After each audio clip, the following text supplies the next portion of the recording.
Essa página. De novo.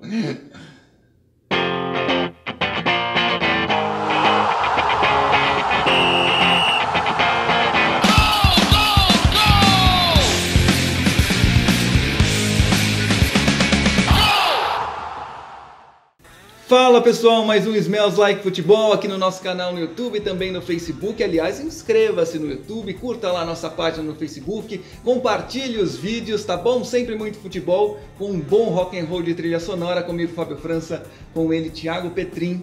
Hoje para falar a respeito de seleção brasileira, que teve um ano absolutamente conturbado, ano cercado de expectativas, Copa do Mundo. Técnico Tite... Se o Hexa vinha... absolutamente endeusado antes da Copa. Nossa, porque demais. A campanha nas eliminatórias realmente foi muito boa. Vamos falar muito sobre isso aqui no Smells Like Futebol de hoje. Ao som de... Hoje eu trouxe George Harrison, Bem... que é My Sweet Lord. Belíssima escolha, hein? É claro, se o Tite entrou como semideus, vamos trazer My Sweet Lord pra tocar. E o Tite é um lorde nas entrevistas, Lorde, né? Exato. O encantador de serpentes, como diria o Lugano. Eu adoro My Sweet Lord, tá? Vai, é muita música, né, cara? Mas sei lá, no meu top 20, vai. Ah, certamente. Né? Certamente. Eu trouxe uma versão muito legal de My Sweet Lord, que é de um tributo ao George Harrison. My Sweet Lord é de 1970, né? Mas houve um tributo a ele, numa versão, um show com vários amigos músicos. Então tem Eric Clapton, Billy Preston, tem o Paul McCartney, tem o Ringo Starr, tem o filho dele, o Danny Harrison, que é a cara dele, parece muito, muito. Então essa versão de 2002 ficou sensacional. Aliás, é o melhor tributo a um artista, a uma banda que eu já ouvi. Muito, muito legal, vale a pena ver. O palco tem umas 40 pessoas, é muito divertido. Quase 5 minutos de música. Quase 5 minutos, 4 minutos e 57. Vamos lá, toca aí, seu Maurício, pra gente falar sobre seleção brasileira, música rolando. E o ano da seleção que começou cercado de expectativas. Nossa. Não poderia ser diferente, porque a campanha do Tite nas eliminatórias foi absolutamente incrível. Aliás, nas eliminatórias, o Tite assumiu na 7ª rodada, 8ª, o Tite fez assim. 9 jogos. Tirando os jogos... Não mais. Em que a seleção foi comandada pelo Dunga, eliminando aqueles jogos, só com os jogos do Tite no comando. Ainda assim o Brasil terminaria em primeiro nas eliminatórias sul-americanas. O Tite então a campanha foi incrível. O Tite teve uma sequência de 9 vitórias seguidas nas eliminatórias, uma coisa avassaladora. E teve também, o que evidentemente o trabalho dele foi muito bom, foi excepcional, mas contrastou muito com o péssimo trabalho do Dunga. Sim, então a gente via de fato um time em campo, porque o Dunga não conseguia colocar um time. E destoou, porque o Tite ele é muito melhor do que os outros técnicos, ele está acima dos outros técnicos no Brasil, né? Você não sabe nada, os teus comentários são horríveis. Então criou-se essa expectativa, e houve esse endeusamento do Tite, e aí começou a passar um pouco do ponto, porque parecia que tudo que ele falava era regra. Não podia contestar. Não podia contestar o Tite. Não podia contestar o Tite de maneira alguma. Exatamente. E quando ele chegou na Copa do Mundo... cometendo alguns pequenos erros, alguns deslizes, também muito por causa das circunstâncias. Jogadores machucados. Ele apostou muito em jogador que não estava 100%. Exatamente. Se a gente for lembrar, Douglas Costa... Renato Augusto, que poderia ter sido cortado. Fred, que praticamente não colaborou, né? Não jogou.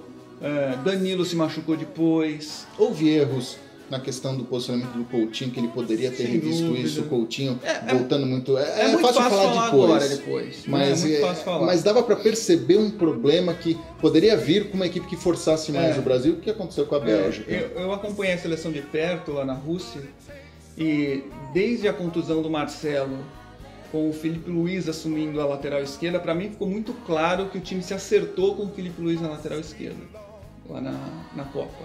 Sim. Só que eu tenho que admitir que era difícil, depois de o Marcelo recuperado, o Tite não voltar com ele. Eu não teria voltado, porque para mim o Filipe Luiz acertou o time. É óbvio que o Marcelo é mais jogador que o Filipe Luiz, claro. Mas o time encaixou com o Filipe Luiz na lateral esquerda. Não foi só por isso que o Brasil perdeu? Não foi. Mas foi um dos fatores determinantes. Claro, você tinha um lado esquerdo que era muito fraco na marcação, porque Sim. o Coutinho voltava pro lado do Casemiro pelo lado esquerdo, o Neymar jogava pelo lado esquerdo e o Marcelo. O Filipe Luiz deu mais força na marcação. Ao meu ver, o Tite tinha que ter conseguido uma forma de jogar para colocar os melhores. Talvez pelas circunstâncias também não vou estar com o Felipe Luiz, mas eu acho que ele tinha que ter encontrado outras saídas. Eu acho que sim. Mas eu acho que o principal ali da Copa do Mundo foi o choque de realidade, assim como o Tite teve com o Dunga. Naquele jogo com a Bélgica.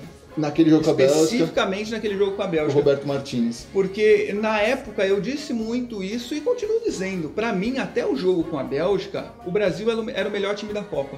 Sim. Pra mim era a melhor seleção da Copa. Seleção chata de jogar contra. Os times não conseguiam chutar contra o gol do Brasil. Mas houve um sinal. Contra o México, deveria ter ligado o sinal de alerta. Já foi um sinal, porque... Nos primeiros 20 minutos ali, o Osório engoliu o Tite.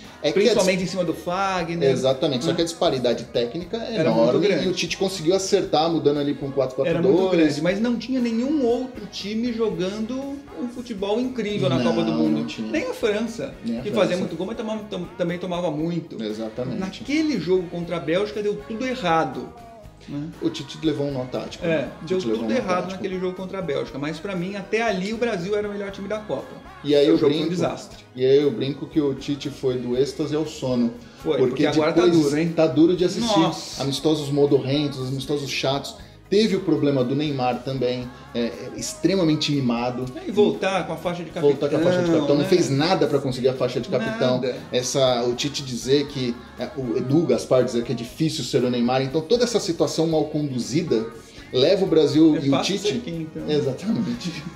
Leva o Brasil para uma desconfiança muito grande. E o Tite, por incrível que pareça, se sente na obrigação, na pressão de ganhar a Copa América aqui no Brasil pelo cargo dele. Mas tem que ganhar mesmo, né? Sim. Copa América aqui no Brasil, com o time que tem, com a eliminatória que teve. O seu Maurício quer falar alguma coisa. O Brasil vai renovar? Eu acho que nem precisa renovar, né? Acho que o time é bom. É bom, mas ele ainda insiste em Renato Augusto, Paulinho, jogadores que não precisam mais estar. Pablo, eu não sei se tem futuro. Eu espero que seja... Que isso que aconteceu depois da Copa, acabou o tempo, mas eu vou alongar um pouquinho. Isso que aconteceu depois da Copa tem acontecido justamente porque o Brasil perdeu a Copa daquela maneira. E talvez no ano que vem a gente tenha uma seleção um pouco mais animada. Tem que renascer. Acabou, estourei o tempo. Tchau, gente. Valeu. Abraço.